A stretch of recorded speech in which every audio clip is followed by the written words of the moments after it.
Бәләд сүресі. Рахман, әрі аса рақымды Алланың атымен бастаймын. Мынау қалаға, қасиетті Меккеге серт. Уа елшім, сен осы қаланың қасиетті болуына мол үлес қосқан тұрғынысың. Сондай-ақ, қадірлі әке Ибрахим мен қадірлі перзентке, яғни Ибрахимнің ұрпағы Мұхаммедке серт.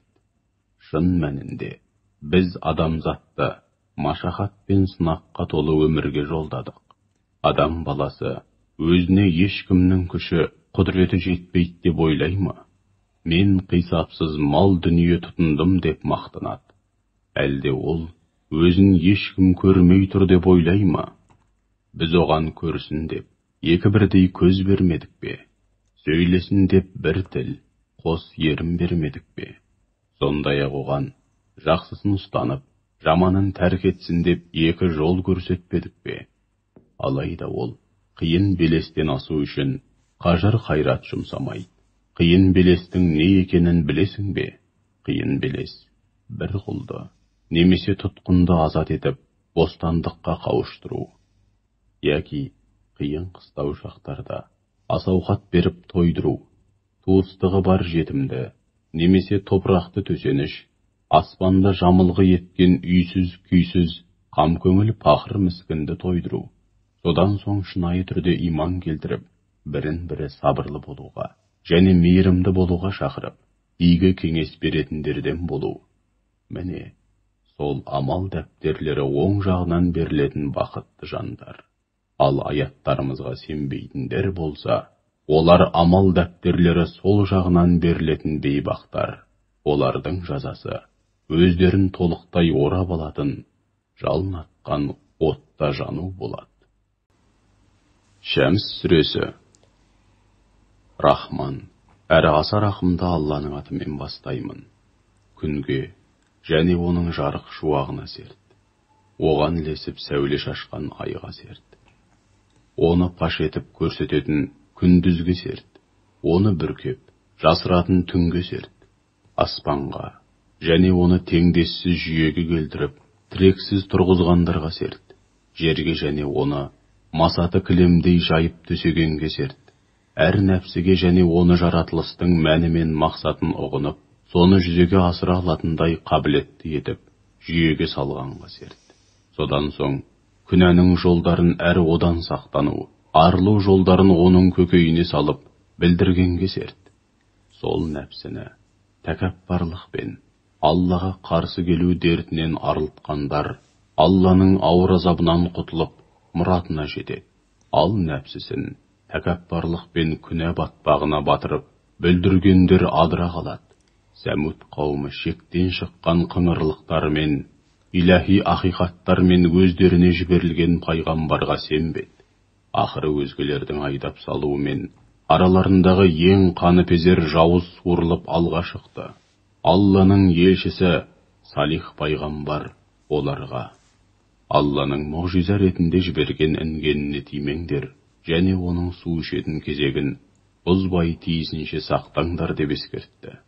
Бірақ олар пайғамбарды өтірікші санап, інгенді аяусыз бауызда бөлтірді.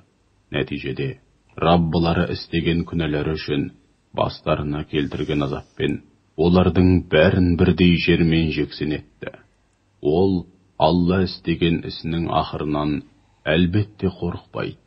Өйткені оның істерінде зәредейде әділетсіздік болмайды, әрі ол бірде-бір іс үшін жауапқа тартылмайды. Ләйл сүресі. Рахман, әрі аса рақымды Алланың атымен бастаймын. Жер бетін тегіс қаптаған кезде түнге серт. Жер бетін жарыққа бөлеген кезде күндізге серт. Сондай-ақ еркекті де, ұрғашыны да жаратқанға серт. Әлбетте сендердің бейнеттерің мен еңбектерің сапа жағынан да, түпкі ниет және мақсаты жағынан да әр алуан. Сондықтан кім-де-кім Алла берген мал дүниеден оның жолында және мұқтаж жандар үшін жұмсап, Аллаға шын көңілден тағзым етіп, оған қарсы келуден сақтанса, сондай-ақ сенім, амал және сол үшін берілетін қарымта мәселесінде ең абзал болғанды шын жүрегімен растаса, біз де ол үшін мәңгілік бақытқа, пейішке жеткізетін жолды және ақиреттегі есебін жеңілдетеміз. Ал Алланың бергенін қызғанып сараңдық қылатын және өзіне толық сеніп, Аллаға еш мұқтаж еместей әрекет ететін, әрі сенім, амал және сол үшін берілетін қарымта мәселесінде ең абзал болғанға сенбейтінге келсек, ол үшін мәңгі құрдымға батыратын жолды жеңілдетіп қоямыз. Сөйтіп ол, сол жаман жолға оп-оңай түсіп кетеді. Ол жаһаннам шұңқырына домалап бара жатқанда, оған жиған терген мал дәулеті титтей де пайда бермейді. Тура жолға салу, әлбетте, біздің ісіміз. Ақирет секілді бұл дүниенің де бар билігі біздің қолымызда. Міне, мен сендерді жалын үстіне жалынатып, лаулаған отпен ескерттім. Ол отқа шыжғырылып жану үшін тек ең бейбақ болған кіреді. Ол отқа Алланың үндеуімен елшілеріне сенбеген, әрі Аллаға иман келтіріп құлшылық етуден бас тартқан кіреді. Ал Аллаға шын көңілден тағзым етіп, оған қарсы келуден барынша сақтанатын тақуа жандар ол оттан аулаға кетіледі. Мал пұлын Алла жолында және мұқтаж жандар үшін жұмсап, тәкаппарлықтан және күнә атаулыдан арылып, тазаланған жан, ол бергенін өзіне жасалған жақсылықтың қарымтасы деп бермейді. Керісінше, ол бергенде тек ұлы Раббысының разылығына бөленуді ғана көксейді. Міне сондықтан да ол ақиретте сөзсіз разылық мәртебесіне көтеріледі. Еңбегінің жемісі мен қарымтасына дән риза болады. Духа сүресі. Рахман, әрі аса рақымды Алланың атымен бастаймын. Күн көтеріліп, жарқыраған сәске уақытына серт. Қою қараңғылық қаптап, жым-жырт тыныштық орнаған шақта түнге серт. Уа Мұхаммед, Раббың сені тастап кетпеді. Саған ренжіген де емес. Әлбетте сен үшін әр кез әр істің ақыры басынан әлде қайда қайырлы. Шүбәсіз, Раббың саған көп жақсылық жасайтыны соншалық, сен оған және өзіңе жасаған әр жақсылығына дән риза боласың. Сөйтіп ақырында өзіңе тән разылық мәртебесіне жетесің. Ол сені жетім күйде тауып, пана болмады ма? Сені діннің үкімдерінен бейхабар күйде тауып, таңдаулы етіп, тура жолға салмады ма? Сені мұқтаж күйде тауып, мұң-мұқтажыңды өтеп, ешкімге кіріптар болмайтындай жағдайға келтірмеді ме? Ендеше, жетімді қамқоршысы жоқ, әлсіз екен деп ақысын жеуші болма, қорлама. Сондай-ақ өзіңе алақан жайып, қайыр сұрап келгенді кемсітіп қума. Раббыңның әр нығметін шүкіршілікпен жадыңда ұста, және өзгелерге айтып жүр. Инширах сүресі. Рахман, әрі аса рақымды Алланың атымен бастаймын. Біз сенің көкірегіңді ашып, кеңейтпедік пе? Мойныңдағы ауыр жүкті жеңілдетпедік пе? Беліңді қайыстырған ауыр жүкті жеңілдетпедік пе? Сондай-ақ есіміңді мақтаулы етіп, мәртебеңді көтермедік пе? Демек, әрбір қиындықпен бірге сөзсіз жеңілдік бар. Я, рас, әрбір қиындықпен бірге жеңілдік бар. Ендеше, бір істі бітірген соң, бірден басқа іске кіріс. Сондай-ақ, қандай іспен айналыссаң да, әрдайым Раббыңа, оның разылығына қарай ұмтыл.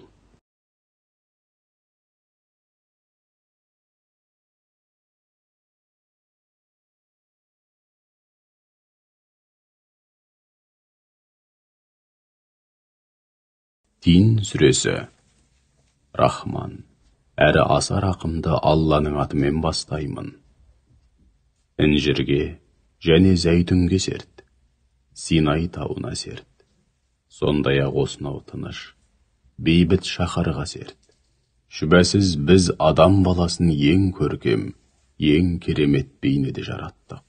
Содан соң оны ең төменге, яғни жаратылыс атаулының ең төменгі деңгейіне түсірдік.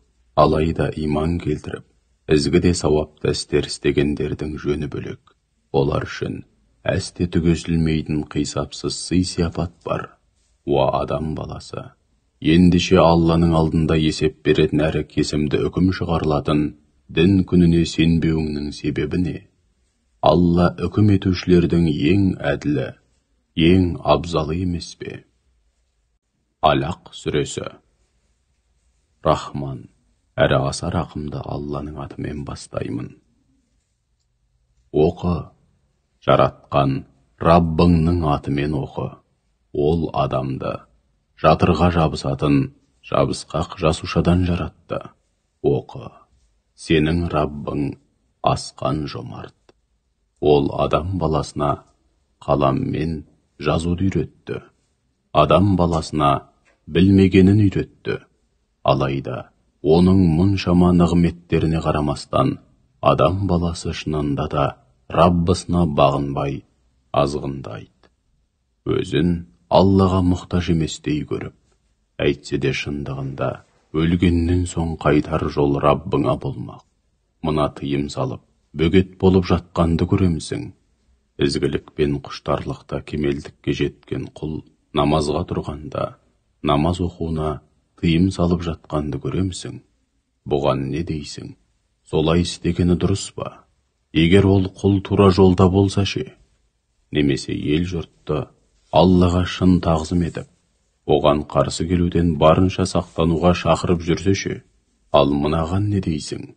Бұған керісінше әлгі тыйым салушы адам ақиқатқа сенбей, одан сырт айналып жүрсе ше, сонда ол Алланың кімнің не істеп не қойып жүргенін көріп тұрғанын білмей ме? Жоқ, бұлай болмайды.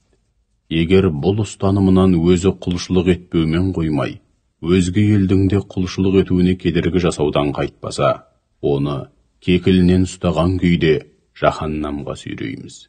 Өтірікпен, күнәға бөккен маңдай шашынан, өзіне жақтас болған, әлгі мәжлісін қалағанынша жәрдемге шақырсын. Біз де жаһаннамдағы жауапты періштелер, зәбәнилерді шақырамыз. Жоқ, оның бұл қылығы мүлдем дұрыс емес. Оған мойын сұнба, Раббыңа сәжде ет. Һәм әрдайым оған жақындататын жолда бол. Қадыр сүресі. Рахман, әрі аса рақымды Алланың атымен бастаймын. Біз оны Құранды Қадыр түні түсірдік. Қадыр түні не екенін білесің бе? Алла білдірмесе, сен қайдан білесің? Қадыр түні 1000 айдан да артық. Ол түні періштелер мен рух, Раббыларының рұқсатымен әр түрлі іс атқару үшін лек-легімен түскен үстіне түсе береді.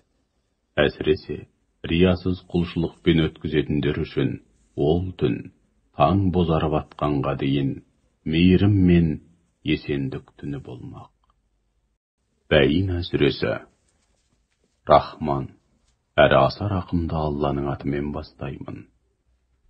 Мейлі кітап иелерінен, мейлі мүшриктерден болсын, Құранға және Алла елшісіне сенбей, күпірлік еткендер өздеріне айқын дәлел келгеннен кейін ұстану керек болған тура жолдан тайды.